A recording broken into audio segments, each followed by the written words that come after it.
विवेक वैराग्य की ओर अग्रसर करता है। महाराज जी कहते हैं, इस मूसलाधार वर्षा में तुम सब बुरी तरह भीग गए हो।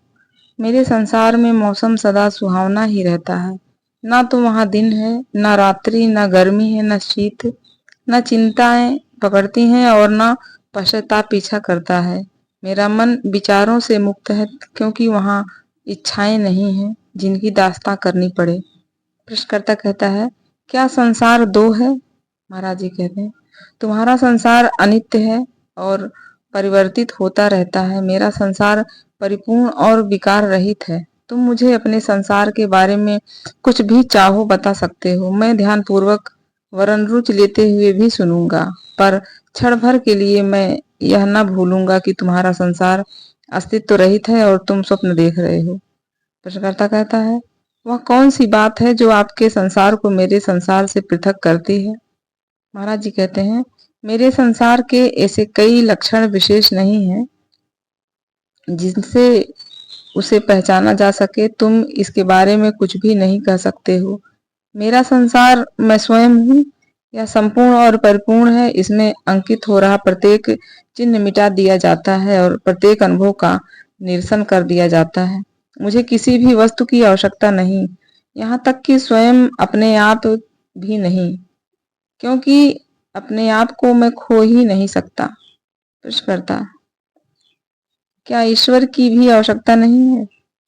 महाराज जी कहते हैं, ये समस्त धारणाएं और भिन्नताएं तुम्हारे संसार में अस्तित्वमान होती हैं। मेरे संसार में ऐसा कुछ भी नहीं है। मेरा संसार एकमेव और अत्यंत सीधा सरल साधारण है।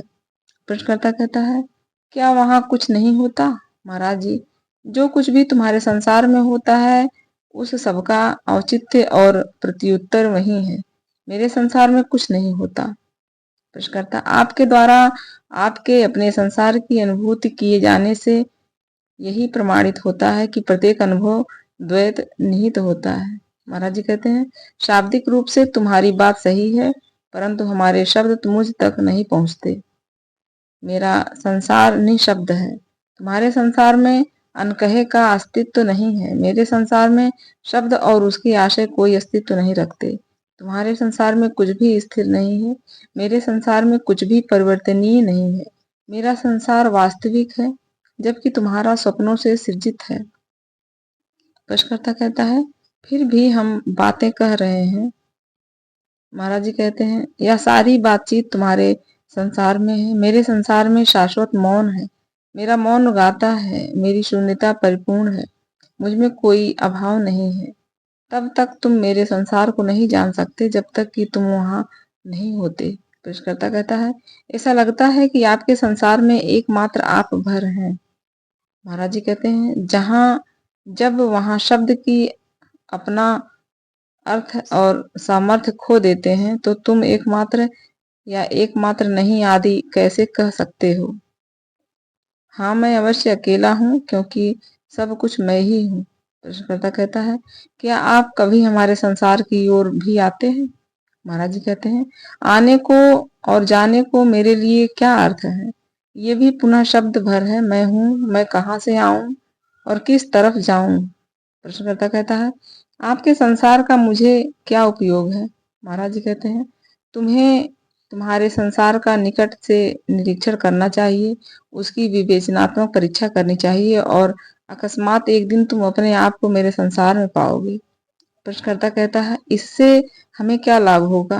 महाराज जी कहते हैं, तुम्हें लाभ तो कुछ भी न होगा। तुम उसे छोड़ देते हो जो कि तुम्हारा नहीं था, और उसे प्राप्त कर लेते हो जिसे तुमने कभी खोया ही न था। तुम्हारे स्वरूप को, अपने स्वभाव को।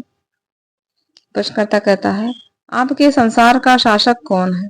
महाराज जी कहते हैं, यहाँ ना तो शासक है न शासित, और किसी भी प्रकार का द्वैत नहीं है। तुम केवल अपनी धारणाओं को ही प्रक्षिप्त कर रहे हो। तुम्हारे शास्त्रों और ग्रंथों का यहाँ कोई अर्थ नहीं है। प्रश्नकर्ता कहता है, किंतु आपका भी एक नाम है, एक आकृति है, और आप में चेतना और सक्रियता परिलक्षित होती है। महाराज जी कहते हैं, इस प्रकार से मैं तुम्हारे संसार में प्रतीत होता हूँ। मेरे संसार में मैं सत्ता मात्र हूँ, अन्य कुछ नहीं। तुम लोग अपने आधिपत्य की धारणाओं, गुण और प्रचुरता के विचारों से धनी हो। मैं धारणाओं, विचारों से बिल्कुल ही रिक्त हूँ। प्रश्नकर्ता कहता है, मेरे संसार में उपद्रव, संकट और निराशा विद्यमान है। ऐसा लगता है जैसे आपके जीवन का आधार किसी अदृश्य समृद्धि में छिपा हुआ है, जबकि हमें अपनी जीविका के लिए दास्तां स्वीकारनी पड़ती है। महाराज जी कहते हैं, तुम जैसा उचित समझते हो वह करो। अपने संसार को त्याग कर मेरे संसार में प्रविष्ट होने के लिए तुम सदा स्वतंत्र हो। प्रश्नकर्ता कहता है, इसका क्या तरीका है? महाराज जी कहते हैं, अपने संसार को अपनी कल्पनाओं के माध्यम से न देखते हुए उसकी वास्तविकता में देखो कि यह इस प्रकार का है। स्पष्टता और विवेक वैराग्य उत्पन्न करेंगे। वैराग्य सम्यक कर्म को सुनिश्चित करेगा और सम्यक कर्म उस सेतु को निर्मित करेगा जो कि तुम्हारी वास्तविक सत्ता से संबंधित करेगा। कर्म ही तुम्हारी लगनशीलता का प्रमाण है। तुम्हें जो बतलाया गया है उसे दक्षता और सच्चाई से करो और सारी बाधाएं विलीन हो जाएंगी। प्रश्नकर्ता कहता है, क्या आप प्रसन्न रहते हैं? महाराज जी, यदि मुझे तुम्हारे संसार में रहना पड़ता तो मैं सर्वाधिक दुखी होता। नींद में जागना, भोजन करना, बातचीत करना, पुनः सो जाना, कितना कष्ट। प्रश्नकर्ता कहता है, तो क्या आप जीवित रहना भी नहीं चाहते? महाराज जी कहते हैं, जीवित रहना, मर जाना, ये कितने निरर्थक शब्द हैं। जब तुम मुझे जीवित देखते हो तब मैं मृत होता हूँ। जब तुम मुझे मृत समझते हो मैं जीवित होता हूँ। तुम कितने अधिक उलझे हुए और भ्रमित हो। प्रश्नकर्ता कहता है, आप कितने उदासीन हैं। हमारे संसार के सारे दुख आपकी दृष्टि में शून्य है। महाराज जी कहते हैं, मुझे तुम्हारे दुखों का पूर्ण ध्यान है। प्रश्नकर्ता, तो आप उसके लिए क्या कर रहे हैं? महाराज जी, उनके लिए मुझे कुछ भी करना आवश्यक नहीं है। वे आते हैं और चले जाते हैं। प्रश्नकर्ता कहता है, क्या उन पर आपके द्वारा ध्यान दिए जाने भर से वे चले जाते हैं?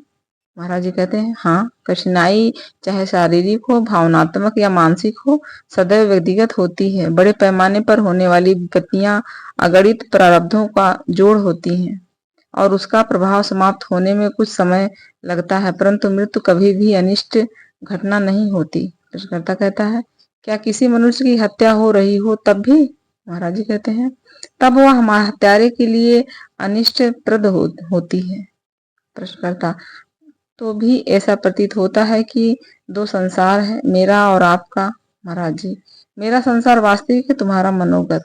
प्रश्नकर्ता कहता है, कल्पना करें किसी चट्टान में एक खोखला गड्ढा है जिसका मुंह अत्यंत संकीर्ण है। उसमें एक मेढक रहता है। मेढक अपना जीवन परिपूर्ण आनंद में बिना किसी के द्वारा बाधित किए, बिना इधर उधर अपने मन को दौड़ाए बिना बिता सकता है। चट्टान के बाहर संसार अपनी गति से चल रहा है। यदि उस मेढक को बाह्य संसार के बारे में बताया जाए तो वह कहेगा, ऐसी कोई वस्तु नहीं है। मेरा संसार शांति और आनंद में है। तुम्हारा संसार एक शब्द जाल भर है, इसका अस्तित्व नहीं। ऐसा ही आपके संबंध में है। जब आप हमें बतलाते हैं कि हमारे संसार का अस्तित्व ही नहीं, तो बातचीत करने के लिए कोई सम्मान आधार ही शेष नहीं रह जाता। या एक अन्य उदाहरण, मैं एक डॉक्टर के पास जाता हूँ और पेट दर्द की शिकायत करता हूँ। वह मेरी परीक्षा करता है और कहता है, तुम बिल्कुल स्वस्थ हो, परंतु मुझे दर्द हो रहा है। मैं कहता हूँ, तुम्हारा दर्द मानसिक है। वह विश्वास दिलाता है। मैं कहता हूँ, मेरा दर्द मानसिक है, यह जानकर मुझे आराम नहीं मिल रहा है। तुम एक डॉक्टर हो, मेरे दर्द से आराम दिलाओ।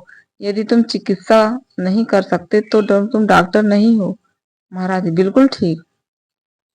अपने रेल मार्ग तो बना दिया, परंतु पुल ना होने से कोई ट्रेन कहाँ से गुजर नहीं सकती। पुल बनाइए। महाराज जी, पुल की आवश्यकता ही नहीं है। प्रश्नकर्ता, आपके और मेरे संसार के बीच कोई कड़ी तो अवश्य ही होगी। महाराज जी, एक वास्तविक संसार और एक काल्पनिक संसार के मध्य किसी कड़ी की आवश्यकता नहीं होती। वह स्वयं ही नहीं है, संभव ही नहीं है। प्रश्नकर्ता, तो हमें क्या करना होगा? महाराज जी, अपने संसार की परख करो। इस परख में मन लगाओ, इसकी गहन पड़ताल करो, इसके बारे में प्रत्येक विचार की वैधता पर ध्यान पूर्वक प्रश्न उठाओ, इससे सहायता मिलेगी। प्रश्नकर्ता कहता है, जांच पड़ताल के लिए सारा संसार बहुत बड़ा है। मैं केवल इतना जानता हूँ कि मैं हूँ, संसार है, संसार मुझे कष्ट देता है और मैं संसार को। महाराज जी, मेरा अनुभव यह है कि सब कुछ परम आनंद है, परंतु आनंद की कामना पीड़ा का पूर्ण विश्व कामना के बीज में से जन्मा है। सुख की कामना को त्याग दो और तुम यह जान भी न पाओगे कि पीड़ा क्या वस्तु है। प्रश्नकर्ता कहता है, सुख पीड़ा का बीज कैसे है? महाराज जी, क्योंकि सुख पाने के लिए तुम अनेक पाप करते हो और पाप के फल हैं यंत्रणा और मृत्यु। प्रश्नकर्ता, आप कहते हैं कि संसार का हमारे लिए कोई उपयोग नहीं, यह महाव्याधि ही है। मैं अनुभव करता हूँ कि ऐसी बात नहीं है, ईश्वर ऐसा मूर्ख नहीं है। संसार मेरी दृष्टि में संभावनाओं को प्रत्यक्ष रूप से देने का एक विशाल उद्यम है, जिसमें पदार्थ को जीवन में और अचेतन को परिपूर्ण चैतन्य में रूपांतरित किया जा रहा है। सर्वोच्च सत्ता का साक्षात्कार करने के लिए हमें विपरीतताओं से गुजरना पड़ता है। जैसे मंदिर बनाने के लिए हमें पत्थर और चूना रेत आदि के मिश्रण, लकड़ी और लोहा, शीशा और फारसी आदि सबकी आवश्यकता होती है, उसी प्रकार एक सामान्य मनुष्य से एक दिव्य ऋषि जीवन और मृत्यु के स्वामी बनने के लिए मनुष्य को सब प्रकार के अनुभवों की आवश्यकता होती है। जैसे कोई स्त्री बाजार जाती है, अनेक प्रकार की वस्तुएं खरीदती है, वापस घर आती है, भोजन बनाती है, रोटी पकाती है और अपने स्वामी को खिलाती है, उसी प्रकार हम अपने आप को जीवन रूपी अग्नि में अच्छी तरह पकाते हैं और अपने स्वामी को खिलाते हैं। महाराज जी कहते हैं, ठीक है, यदि तुम ऐसे सोचते हो तो यही सही, अपने स्वामी को अवश्य खिलाओ।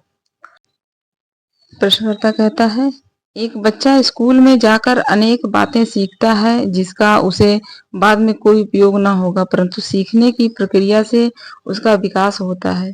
इसी प्रकार हम असंख्य अनुभवों से गुजरते हैं और उन्हें भूल भी जाते हैं, पर इस बीच हम पूरे समय विकासरत रहते हैं और ज्ञानी भी। वास्तविकता के संदर्भ में देखा जाए तो संसार एक अति मेधावी मनुष्य के अतिरिक्त और क्या होता है। मेरा यह संसार एक संयोग मात्र नहीं है, यह अर्थपूर्ण है और इसके मूल में कोई निश्चित प्रयोजन अवश्य है। मेरे ईश्वर की कोई योजना है। महाराज जी, यदि संसार ही मिथ्या है तो जीव योजना और उसे रचने वाला भी मिथ्या ही है। प्रश्नकर्ता, आप फिर संसार को अस्वीकृत कर रहे हैं।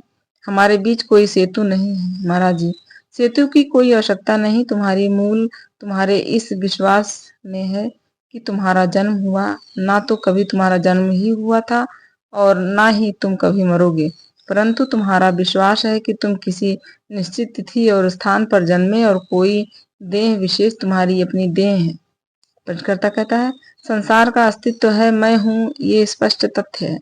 महाराज जी, अपने आप पर ध्यान देने से पहले तुम संसार की चिंता क्यों करते हो? तुम संसार का उद्धार करना चाहते हो, है ना? क्या अपने स्वयं के उद्धार से पूर्व तुम संसार का उद्धार कर सकते हो? उद्धार किससे और उद्धार किए जाने का क्या आशय है? भ्रम से। वस्तुओं को यथार्थता में देखना ही मोक्ष है। मैं सचमुच ही अपने आप को किसी भी वस्तु या व्यक्ति से संबंधित नहीं पाता, यहाँ तक कि किसी तथा कथित अहम से भी नहीं। मैं सदा ही रहता हूँ अपरिभाषित, मैं भीतर हूँ और परे हूँ, घनिष्ठ और पहुंच से बाहर। प्रश्नकर्ता, आप इस तक कैसे आए? महाराज जी कहते हैं, अपने गुरु में श्रद्धा रखकर उन्होंने मुझे बताया, एकमात्र तुम ही हो और मैंने उन पर अविश्वास नहीं किया। बस तब तक मैंने इस पर चिंतन मनन करता रहा जब तक कि मुझे यह साक्षात प्रकट न हो गया कि गुरु का कथन परम सत्य है। प्रश्नकर्ता कहता है, अर्थात पुनरावृत्ति से उत्पन्न निष्ठा? महाराज जी, नहीं, वरन आत्मबोध से उत्पन्न निष्ठा। मैं जाना कि मैं परम चेतन और परम सुखी हूँ और बस भूलवश ही सोचा करता था कि मेरा सदचित आनंद होना देह और देहों से परे संसार पर निर्भर वस्तु है। प्रश्नकर्ता, आप शिक्षित नहीं हैं, आपने कुछ विशेष अध्ययन नहीं किया है और जो कुछ भी आपने पढ़ा या सुना संभवतः उसमें किसी प्रकार के कोई अंतर विरोध नहीं थे। मैं अत्यधिक शिक्षा संपन्न व्यक्ति हूँ और मैंने बहुत अध्ययन किया और मैंने पाया कि पुस्तकों और शिक्षकों में अंतहीन विरोधाभास है। अतएव मैं जो भी पढ़ता और सुनता हूँ उसे अविश्वास पूर्वक ग्रहण करता हूँ। संभवतः ऐसा हो, संभवतः ना हो, यही मेरी प्रथम प्रतिक्रिया हुआ करती है और चूंकि मेरा मन क्या सत्य है क्या नहीं इसका निर्णय करने में असमर्थ रहता है, अतः मैं अपने अविश्वासों से सहित संशयग्रस्त बना रहता हूँ। योग की दृष्टि से संशयग्रस्त मन अत्यंत ही हानि पहुंचाने वाली वस्तु है। महाराज जी, मैं यह सुनकर प्रसन्न हुआ, परंतु मेरे गुरु ने भी मुझे हर वस्तु पर पूर्ण अविश्वास करना ही सिखलाया। उन्होंने कहा, अपने अतिरिक्त प्रत्येक वस्तु के अस्तित्व को अस्वीकृत करो। अपनी कामना के माध्यम से तुमने सुखों और पीड़ाओं से भरा यह संसार बनाया है। प्रश्नकर्ता कहता है, क्या यह पीड़ापूर्ण होना अवश्यंभावी है? महाराज जी, और क्या हो सकता है? सुख स्वभाव ही से सीमित और मिट जाने वाला होता है। पीड़ा से इच्छा की उत्पत्ति होती है। पीड़ा में ही यह परितुष्टि खोजती है और असफलता युक्त पीड़ा में ही इसका जन्म अंत हो जाता है। पीड़ा ही समस्त दुख की पृष्ठभूमि है। सुख की समस्त खोज पीड़ा में जन्म लेती है और पीड़ा में समाप्त हो जाती है। प्रश्नकर्ता कहता है, आप जो कह रहे हैं वह मुझे स्पष्ट समझ में आता है, परंतु जब कोई शारीरिक या मानसिक कठिनाई आ जाती है तब मेरा मन उड़ और विभ्रम युक्त हो जाता है अथवा राहत पाने के लिए तेजी से छटपटाता है। महाराज जी कहते हैं, इसका क्या महत्व है? यह मन ही तो है जो जड़ अथवा अशांत होता है, तुम नहीं। देखो, इस कमरे में अनेक प्रकार की बातें घटित हो रही हैं। जिन कारणों से वे घटित होती हैं उनमें क्या मेरा हाथ है? वे घटती हैं। बस ऐसा ही तुम्हारे साथ भी है। प्रारब्ध की वही स्वतः खुलती हुई और पृष्ठ के बाद पृष्ठ खुलते बंद होते हुए अपरिहार्य को प्रत्यक्ष करते हुए तुम घटनाओं के क्रम को परिवर्तित नहीं कर सकते, परंतु अपना दृष्टिकोण अवश्य परिवर्तित कर सकते हो। दूसरी ओर घटनाएं अपने आप में कोई महत्व नहीं रखती, पर जो वस्तुतः महत्व की बात है वह है तुम्हारा दृष्टिकोण। संसार कामनाओं और भयों की आश्रय स्थली है। तुम्हें इसमें शांति नहीं प्राप्त हो सकती। शांति है तो तुम्हें इसके पार जाना होगा। संसार का मूल कारण है आत्म प्रेम। इसके कारण हम सुख खोजने और पीड़ा से बचने के प्रयत्न में लगे रहते हैं। यदि आत्म प्रेम का स्थान आत्मा की प्राप्ति को लेने दो तो परिदृश्य बदल जाता है। ब्रह्मा सृष्टिकर्ता सारी कामनाओं का सकल योग है और संसार उन कामनाओं की पूर्ति का साधन। जीव जिस सुख की कामना करते हैं उसे चुनते और खरीदते हैं और उसका मूल अपने आंसुओं से चुकाते हैं। काल सारे हिसाब मिला देता है और इस प्रकार आत्मा के सामान्य सम्य के नियम में सभी शासित हैं। प्रश्नकर्ता, एक महामानव होने से पूर्व मनुष्य होना आवश्यक होता है। मनुष्यत्व अनगिनत अनुभवों का परिणाम है। कामनाएं अनुभवों की ओर ले जाती हैं, अतः अपने स्वयं और स्तर के अनुसार कामना भी ठीक ही है। महाराज जी, यह सब एक रूप में सत्य है, पर एक दिन ऐसा भी आता है जब तुम पर्याप्त संग्रह कर चुके होते हो और तुम्हें तब सृजन प्रारंभ कर देना चाहिए। उस समय उचित अनुचित और पृथक पृथक करना अर्थात विवेक और अनुचित का त्याग अर्थात वैराग्य अनिवार्यतः आवश्यक हो जाता है। हर वस्तु की परीक्षा की जानी चाहिए और अनावश्यक को निष्ठुरता पूर्वक नष्ट किया जाना चाहिए। तुम विश्वास रखो, अधिक विनाश करने की आवश्यकता न होगी, क्योंकि किसी भी वस्तु का कोई मूल्य नहीं है। गंभीरता पूर्वक उदासीन हो जाओ, केवल इतना भर पर्याप्त है।